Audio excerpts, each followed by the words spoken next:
Dave, it is showtime. It says you are live. I sit here holding my breath thinking, is my internet down or are we live already? But welcome. Yeah, I was sitting there thinking the same thing. I'm like, wait, do I move? Do I hiccup? Do I yawn? What am I supposed to do now? It just took 5-10 seconds before everything kicked in there. Yeah. Well, Dave, I'm excited to have you on this week as we're always changing and creating new content. But before we get into some new excitement, Dave, I want to hear what happened to you. Before the show, you were talking about your Grizzly game, and I'd like to hear about this. Yeah, so I have been a basketball fan my whole life. I've spent hours and hours playing up until I moved to Puerto Rico. I was playing anywhere from 3 to 5 days a week. Love basketball. Never lived in a city where they had a basketball team. I lived in southern Utah, nothing there. Lived in Vegas, lived in Puerto Rico. None of these areas ever had a team. Finally, we're here in Memphis, got a team. Went to the game last night. Into the third quarter, the fire alarm went off. Now everyone kind of sits there not knowing quite what to do. Oh, it's going to, go back off. We're not going to have any issues. They'll shut it down. Never shut down. So they took all the players out, which then all the fans, there was no need to stay. So we all left, got outside, waited for about 30 minutes, and they came out and said, game's over. That's it. Nobody's coming back in unless you left something you need to pick up. Go home. Wow. I've never heard of that before. And I think that's probably a weird experience to have, especially for your first game. Yeah, I don't think it's ever happened. Now, the fire alarms have gone off. I looked it up online and they've gone off in these stadiums, but it's either been like right at the end of the game after it was finished or before where they were able to delay and then get everybody in. But I don't think they've ever just ended a game after three quarters and said, hey, whoever's up, that's it. And obviously with preseason, it's not going to affect the standings, but it was quite interesting to walk out of there and say, well, I guess that's it. Let's go home. Well, welcome everyone, because we are here talking basketball. It's we are talking retirement, but Dave is sharing his basketball story again, going and seeing his first game there in Memphis, and it's always exciting when you have something unique because you'll always remember that, even though it's unconventional. Yeah, and I guess we can compare it to retirement. A lot of times, unfortunately, people end up having to check out early. They don't get stay as long as they'd like to, but we need to be prepared. If there's an emergency that happens, let's take care of it and get out of the way, and so it doesn't turn into a bigger emergency. Exactly. Well, Dave, as we talk about change and different things, I mean, obviously we're always changing things here, trying to adjust and make things where people can really understand what we're trying to get at. And that's to help people in retirement. And that's the one thing, is that we continually are trying to figure out a way to say, okay, Dave, how do we reach more people? How do we reach that area out there where people are saying, yeah, I'm not ready for retirement, or maybe I'm a 5 out of 10 in retirement. And as we do this, we're finding so many opportunities where we're getting connected and talking to more people. And that thus, David, allows us to kind of pivot and grow more. And with all of that, Dave, how do we welcome those people into what we're doing and teach them about how important retirement is? The biggest thing that I say is sit back and enjoy. I mean, really, it comes to a point and take some action. Doesn't mean that you don't do anything on your own side, but enjoy the learning experience. We're teaching stuff here that most of you have not heard anything about. Your traditional advisors oftentimes haven't talked about the risks. In fact, this morning, it was quite interesting. I was listening to another show. They generally don't talk about retirement risk. And I got excited because their show was on retirement risk. And they started addressing some of the things that we talk about all the time. They were doing as one show and probably 100 shows that they put together at this point. But it is new concepts. It's new ideas. Enjoy what you're learning. Act upon some of it that needs to be applied into your life. Sit down with an advisor, take the time, but be aware that learning's fine. Learning's okay. It's good to understand new concepts and that they can oftentimes help us become better people. And Dave, I do want to welcome all those joining us live and those on replay. Thank you for being here. It's important that you're here learning. And like Dave said, it's enjoy that, but also get ready to take action if you haven't already. And I think that's an appropriate thing as we talk about this. And Dave, I do want to talk about, as we come into this, we talk about the changing world of retirement. And this is kind of a key webinar that you teach. And I wanted to pull some questions from it because I feel like this is a very valid area of retirement that we have to dive in. And I'd love your take on it. Absolutely. This is our master class, is what we call it. It's 4 hours of some of the best education you're ever going to get in your lifetime regarding retirement in such a short period of time. Taught not only by myself, but we bring in another advisor. So there's two of us, you get two minds going through various topics, anything from Social Security to what's the right distribution amount you should take in retirement, how should our RIA Roth IRA, sorry about that. How should Roth accounts or Roth 401ks play into your retirement? So much good information, and our reviews show it. When people get done with this class, I can't believe the great information these guys were able to provide to us during such a short period of time. And Dave, we cover a lot of topics in this area, and I really wanted to pull a wow question at first because this is something that's generally not covered on this presentation, but I was really hoping that we usually have a lot of fans on here, especially Gary, who's been great. And he asked a question about this quite a bit, Dave. So I'm going to bring up our first one from Jacqueline and see if this is a tribute to Gary here. But can you please talk about the backdoor mega Roth? This is a question that came in. I always get a lot of questions on this. Absolutely. And as you mentioned, we don't have time to cover everything in that webinar. And this is a topic we don't go into much detail on. But what they're talking about here is if you've got a 401k that allows for after tax contributions, that's the term that you want to make sure your documents state that is available. Many plans, unfortunately, will not have this, but if yours does, or if you can get it amended to allow this, what you can do is put after-tax contributions in with your employer deferred contributions or employer contributions are going to Roth that aren't going to be deferred. You can match them with, put them in there with your employee contributions, all of those things to get up to $58,000 in total inside of that account that then can be transitioned over into a Roth. So it's a great opportunity to get a lot of money out of your taxable bucket into a tax-free bucket if your 401k is planned structured correctly. And I'd like to encourage you, if you're here with us live, to go ahead and submit your retirement question. We're talking about the changing world of retirement, and I've got a load of questions here. Obviously, as we start out with the backdoor mega Roth, we get into Social Security. We get into so many other concepts in here. So if you have a question you want to ask Dave, go ahead and submit that question as we get through it. And Dave, something like this, again, we don't talk about it very much on that particular webinar, but is this an important thing to look at? Absolutely. All of these things are important because what we're trying to do is eliminate tax rate risk. And if you've got too much money in a taxable bucket, the more you can get into a tax-free environment during this period of time where we have historically low tax rates. And again, that money's already been taxed. You've already paid tax on it. You just don't want to pay tax on the growth. Why not get it moved over so that you never have to worry about that again? Well, Dave, let's get our next one here from Manny. What is the role of an IRA required minimum distribution in the strategic order of liquidation? I'm glad they asked this question because inside of this class, we do talk about the strategic order of distribution, that there are mathematical calculations done by computers to tell us what the appropriate accounts we should be distributing money out of. And we show inside of that webinar how if you do it wrong, it can end up costing you hundreds of thousands of dollars throughout your retirement because you took it out of the wrong accounts at the wrong time. And if you do it correctly, obviously more money to allow you to get through retirement. One of the challenges we have with RMDs is their forced distributions. You're going to have to take out a certain amount based upon what the government tells you to take out. It can create problems with the way we want the distributions to come out. So it's all calculated into the process, may help you, may hurt you, but requirement distributions, the biggest problem is you don't have a choice. The penalties are so high, you've got to do it. So you just got to move forward. It creates issues too. So we talk about it with distribution rates. If you're stuck with a 3% distribution rate and you're having to take a 5% RMD, you're going to have to reinvest some of that money back into a taxable bucket that's going to continue to grow, and you're going to have to pay tax on as it has that growth. And Dave, as we get into this, we talk about the strategic order of liquidation. Help me understand a little bit about as we're kind of going in there, kind of more of the liquid assets that we're looking at. Yeah, so when we look at it, what we're talking about is taking your taxable bucket and those stocks, mutual funds, your cash account that's setting in a money market, whatever the case may be. We're taking those tax deferred dollars that are invested in whatever it may be, mutual funds, EFTs, the stock market, and then you're tax free, and saying there's an appropriate amount to take out to effectively deal with your tax situation. We don't want to go in and as well dealing with the market and what's going on.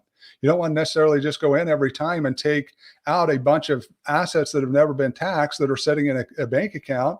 That may not be the strategy for you. Your tax bracket may be way above what it typically should be. You're maybe phasing yourself out of this other benefits that you could get on your tax return. And you may be taking money out that really needs to be diversified out amongst asset risks. So it's something that's done through a computer. We don't calculate it. It's too complex for us to do it individually, but it's something that you do want to take into consideration, that don't just think that, hey, because I'm starting with this bucket, that's the way I should be pulling money. Usually it requires a little bit from all the buckets. And Dave, we do have Mike jumping on from Facebook here, and he's asking a few questions. And Mike, I'll get with you on some of your other responses here. But Mike is wondering, and he's asking questions, he's really trying to get a question answered about the 50% spousal Social Security Administration requirements. And he wants to know if you can summarize any of these rules for him. Absolutely. And I noticed on here, Mike, that you mentioned you'd send an email, and I apologize. Somewhere we missed that. We tried to do a really good job of getting those answered. Every once in a while that doesn't happen, and obviously has here. But let me summarize this. Hopefully I can help it make sense for you.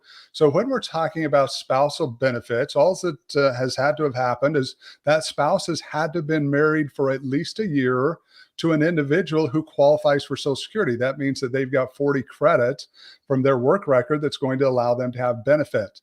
They will be able to then qualify off of that work record. Now, that doesn't mean that once they turn age 62, they can just go in and start claiming benefits off of their spouse's work record. There are restrictions that are going to apply. Number one is the spouse who has the work record, they have to be claiming their benefits before the spouse that's going to rely upon that work record can claim their benefits. So this is a situation where once in a while, we do have a situation where it may not be the best option for you to wait till age 70 if you're the one with the work record. Maybe you're going to take it a little earlier so that your spouse can start getting their benefits as well off of your work record. So the working spouse has to have claimed. Number two is the spouse who's getting those benefits has to be at least 62. Now, if they claim at age 62, they're going to have a reduction of benefits from if they wait to their full retirement age, and they're entitled to 50% of what the worker was getting at their full retirement age, or what their full retirement age benefit is. So if that's $3,000, let's say if it were Mike's situation and he's got a full retirement age benefit of $3,000, once the spouse claims at her full retirement age, she would be entitled to $1,500. That's what she'd get. There's no benefit for the spouse to wait beyond full retirement age. They're not going to have the delayed retirement credits as the worker would have.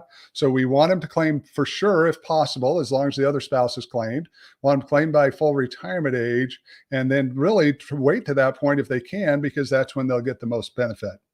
Hope that helps. I know that a lot of information in a short period of time, but if not, Mike, feel free to put another question back in here and we'll try to get the answer before we're done today. Perfect. And Mike, I also put my email in there as well. So if you ever have questions, and a lot of times as we transition, as we've talked about this at the beginning of the show, we're always changing and adjusting. And one of those means we moved over to our new website, which is the Retirement Risk Advisors, and from the Prosperity Guys. So sometimes I can put some hiccups in there, but I did put my email on there. So feel free to email me if you have those questions so I can get those on here, or we can get those over to Dave or the rest of our team. But I really appreciate that, Mike. And I hope, like Dave said, if that answers your question, if not, please submit a follow-up question and also go ahead and email me.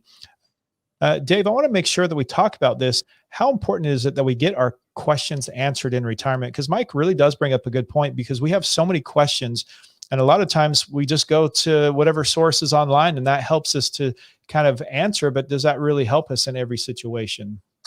No, it doesn't. Just getting random answered, but it's critical. I mean, if you look at it, take the situation with Mike. I don't know what his Social Security benefits are, but let's say they're $3,000, and that's going to be on the high end at full retirement age. But let's say they are. That's what it is. Well, if someone doesn't realize their spouse can get benefits off of that, and that's $1,500 a month. This isn't a year, and this isn't every 2 years. $1,500 a month that they're missing out on, and we've seen it happen. We've seen situations where people didn't understand it enough that the spouse that had stayed at home taking care of the kids, doing all the heavy lifting there at the house, didn't have a work record. And they think, oh, well, I'm out of Social Security benefits, so I won't claim. And then they wake up one day and we're talking to them. It's like, hey, do you realize you're missing out on money? And we've had people get tens of thousands of additional dollars just because of getting the right answer. And I think that's a very wise way to put it, Dave. And again, that's why we're here. We're here to make sure that they can come on and ask their questions. And again, feel free to email me if you have your questions, and I'll make sure we get those put on here, because it's we work with our team to make sure we get on here. And Dave, as we kind of get on and talk about this, some of the things we really like to focus on is making sure that we're here. And we talked about this yesterday. Our goal here is to help people. That's our number one goal. And I think we need to make sure that we're on here to remind people the importance of that, because that's a number one goal above anything else. And you've got to really look at a CR. The biggest issue is, what don't we know? It's not what we know, it's what we don't know.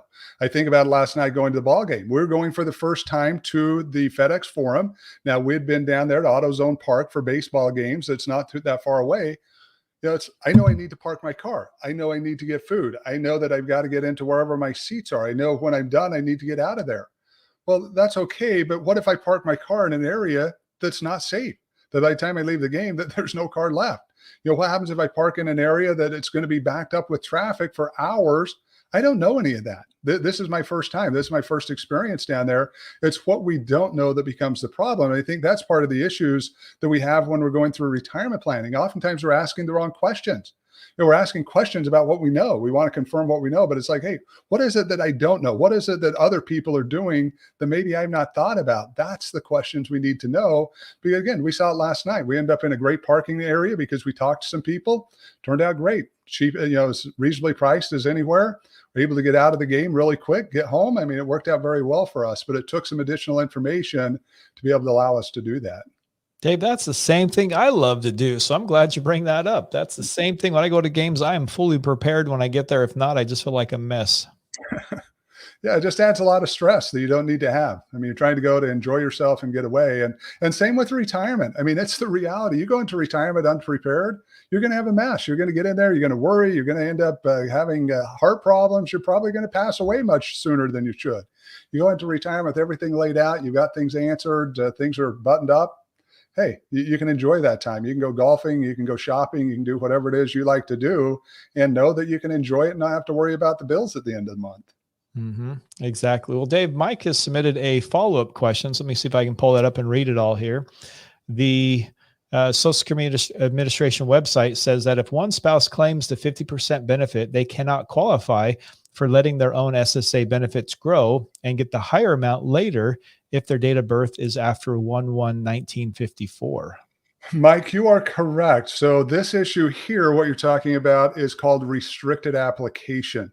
And you had to have been born January 1, 1954. And it's where one spouse ends up claiming the other spouse, maybe it's the lower income spouse that doesn't have that much Social Security anyway. They're going to claim the other spouse that has the higher Social Security ends up being able to file a restricted application. Say, look, I want to hold off on my benefits, but I'm going to claim my spousal benefits. I'm going to get my 50% of whatever is available there, and then allows that to grow up until age 70. And then at 70, switches back over their own. That got done away with in 2015 when they made the changes they made to Social Security. But anyone born, as you show there on the screen, 1/1 or 54 or before, still qualifies. There's those in retirement that would be able to take advantage of this.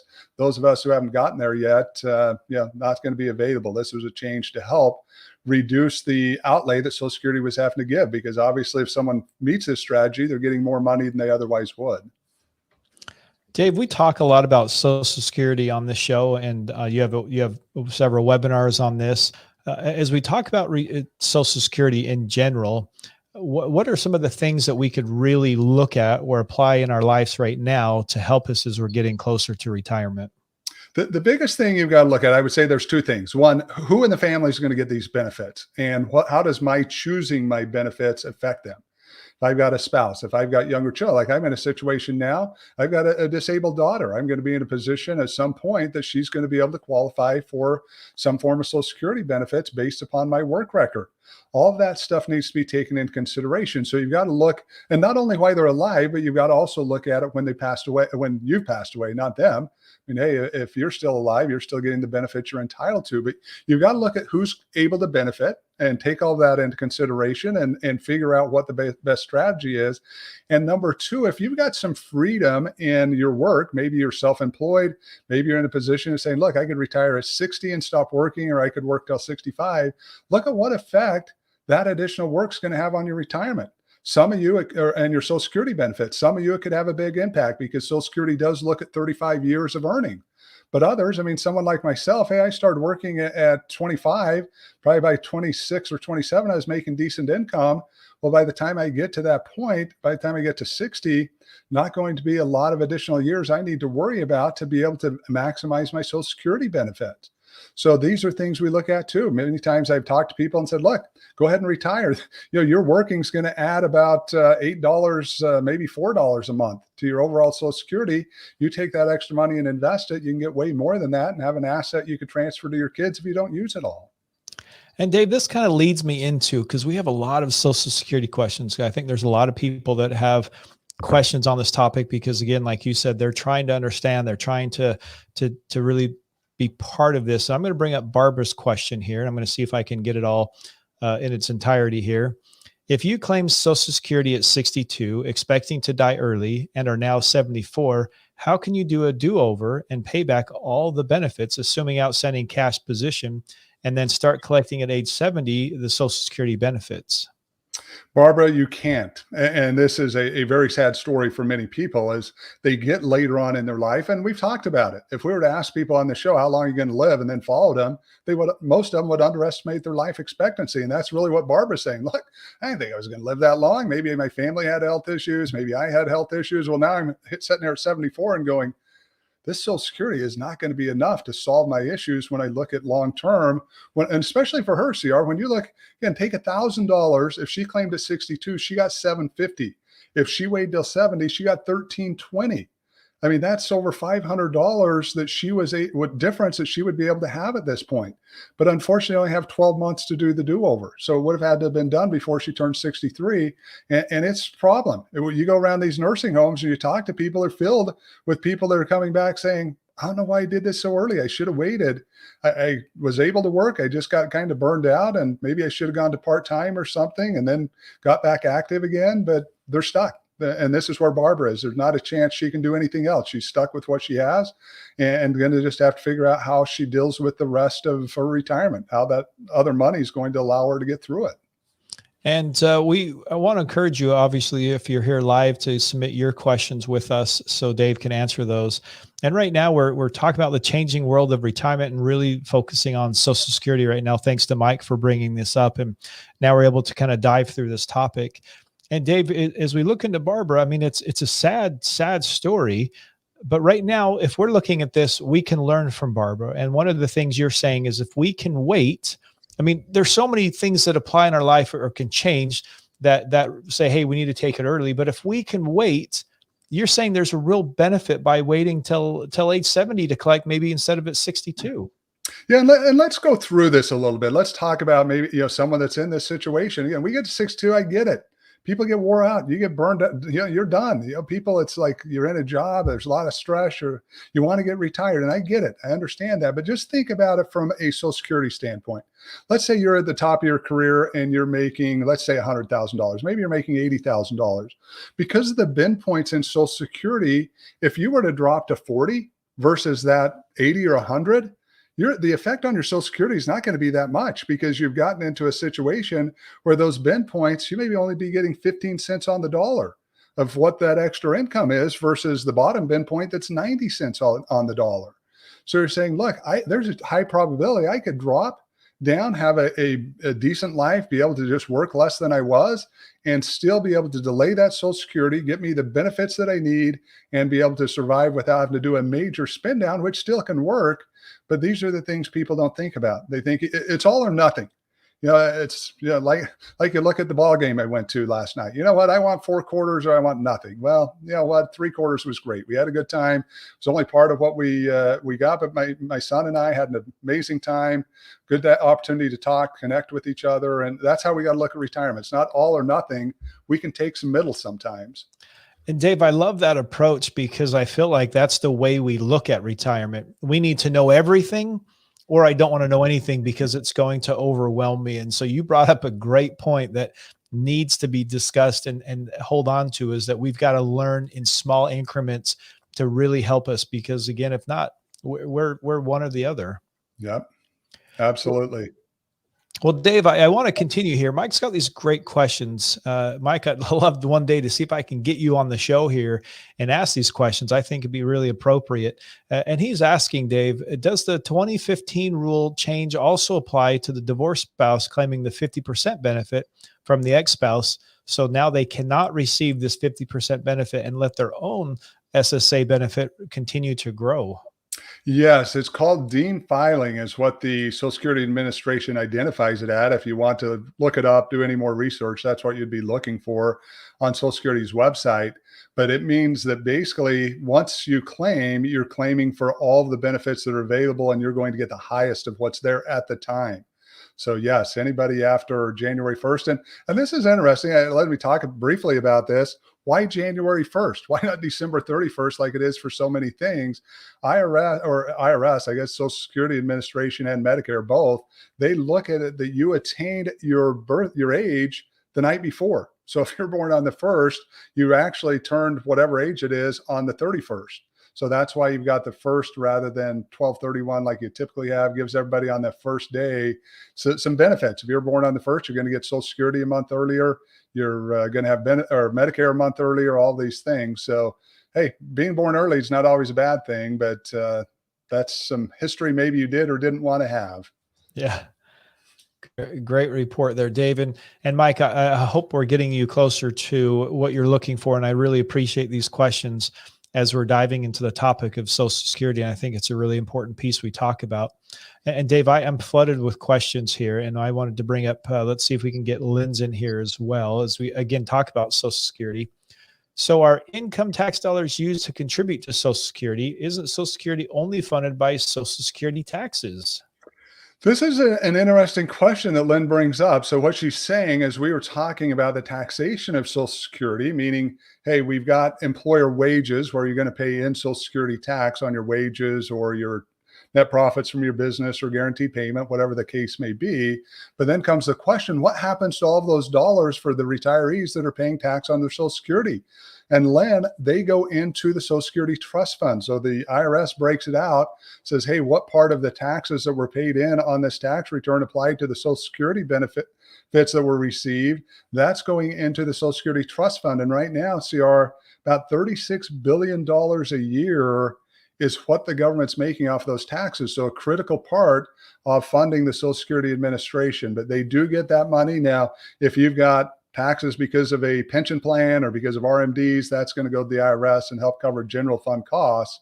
But your tax on your Social Security benefits will go back to the Social Security Administration. So Dave, let me ask that $1 million question. Is Social Security broke? No, it is not. In fact, if we look at it right now, about $3 trillion, that's a T, $3 trillion, which is what, unfortunately, about a third or a tenth of the national debt. When we look at what the government owes, $3 trillion, it's one of the most secure companies, if you looked at it, or divisions of the government, if you looked at it from a sheer asset point. The problem is, starting this year, 2021, we're going back into the red. We've been in the black since 1983 when President Reagan brought both sides of the aisle together, and that fund balance has continued to grow. Starting this year, we're going to spend more than we bring in. Next year, we're going to even spend more than we bring in, and that's going to continue to eat down that $3 trillion, where somewhere around 2034, 2035 going to be out of money. That point, they could still pay about 80% of the benefits, but I expect some type of fix to get us back to where 100% of benefits can be paid, and we have a structure that's going to be stable for retirees for decades to come. And Dave, I like that you brought up that that's about a tenth of the percent of what the national debt is right now, but that's today, right? Not tomorrow. Yeah, and the concern is, I mean, if we look at it, and especially from a debt side, We're going up about $3 trillion a year this year. Now, last year was worse because of COVID. I mean, I think it was 5 or 6 trillion. Average before that was about 1 trillion. We've hit three. We're at 30. They're talking now about another $5 trillion spending. Expected that by another decade, by the time we hit 2030, somewhere around $60 trillion in debt. That point, with interest rates expected to go up, probability is the only thing the government will be able to pay at that time is interest. And obviously going to create some issues. We're going to have higher taxes. We're going to have cut benefits in various areas, more borrowing. That number will just continue to go up until at some point there's a break point, which I think there'll be. Unfortunately, it's like our families. We can't just keep borrowing forever. At some point, that's all going to come to an end if we live long enough. And Dave, I want to bring up Mike is just saying, thanks. You've clarified this just fine. So it sounds like we're getting things back on track. And Mike, I appreciate that. And I put my email up on the comments. So if you have additional questions, please feel free to email me as we're adjusting from all of our different sites. And Dave, I do like what Mike is coming and asking these questions. And why do you encourage questions so much? Because to a lot of people, let's be honest, this is intimidating. I've brought several guests on the show and different people, and they're terrified when they say, hey, unless I know a question ahead of time, I don't want to answer it. Yeah, and I get that. I was always that kid in school. I never dared raise my hand for fear everybody think I had a stupid question. That's unfortunately one of the things that, for some odd reason, gets drilled into kids, that they're going to ask some type of stupid question. But there's no stupid questions when we get to this point. We need to ask them. And if you don't understand it, even though maybe the rest of America understands it, if you don't, critical that you get that answer, because we want you to have more money in your pocket. We want you to have a more safe and secure retirement. We want you to reduce all these risks. And the only way we can do that is making sure you understand it. What are the rules of the game? What is it that I need to do? How do these things work? Because through knowledge comes power and a better retirement. And Dave, I really appreciate that. And I know we're over time already. It felt like it just flew by today. But I just want to remind you, if you're here with us, go to retirementriskadvisors.com. And there you'll be able to sign up for different webinars, especially the Getting Safely Through Retirement, a fabulous webinar that will help you understand the 10 risks that are facing your retirement. And then that leads into one of the ones we're talking about today, Dave, the changing world of retirement. It's so important that you get a good understanding of what your retirement is facing. Yeah, if you take those two classes, you're going to end up spending 5 hours with us. But if you take those two classes, you're going to get a master's degree education in the risks that you're facing and the retirement that you're looking at. You're going to walk away from there with more, maybe even more questions and answers. I will tell you, because now it's getting it to where you know the right questions to ask for your retirement. But you're going to come away feeling hopeful that you can make changes, that things can be done, that you have information now that can be applied to your retirement to allow you to get where you need to be. And then you can come on here like Mike and ask your questions. And again, if not, you can email me at cr@retirementriskadvisors.com. I'll be happy to get those questions put up on here for our weekly show. So I don't want you to miss it. Every single week at 11 a.m. Central Time, you can come on and ask your questions. And I'm hoping Dave will have a little different format next week. And as we continue to adjust, it's like even your podcast. So we've had an amazing podcast. We've recorded probably 130 episodes all together in 2 seasons with the Prosperity Gap. And as we're moving to our new show, Dave, I'm just really grateful that we have this ability to continue to evolve and grow as we're doing this. It is fun, and people are going to see a different side of me. They're going to see a different side of retirement through the show, which is good.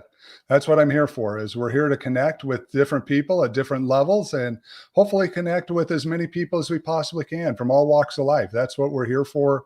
We want to be the solution to help you eliminate those risks in retirement. We want you to enjoy those years. I don't want you to be like my parents. I don't want you to be broke, worried, and in a situation where you don't know where to turn if excess bills come up during those retirement years. And so again, that's the Retirement Risk Show, and you should be seeing that coming soon, Dave. I've heard some great things you've been recording, and I can't wait for everyone to start to hear these. Yes, we do have a couple of shows down. We got a few more to go, and we'll get that out to everybody. And then a weekly show, hopefully to entertain, inspire, and keep you engaged in your retirement and the things that you should know to be able to help get yourself there. So again, for all of this, retirementriskadvisors.com, go on there and check it out. Again, if you have questions like Mike, feel free to email me or jump on there in the contact page. I'll get that fixed for you there, Mike, as well.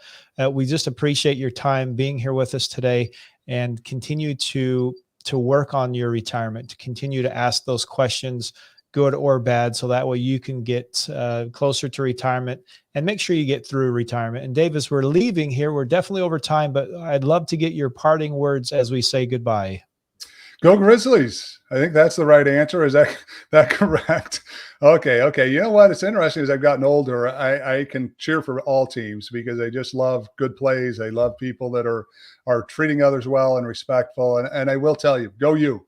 You know, let's go out there. Let's make the most of our retirement, whatever situation you're in, wherever you're at, however far along you are on the path. Let us help you get to the success. Let us help you be winners when it comes to your retirement. And we will see you guys again next week. Remember, 11 a.m. Central Time. Make sure you come, bring your friends, and we'll see you again next time.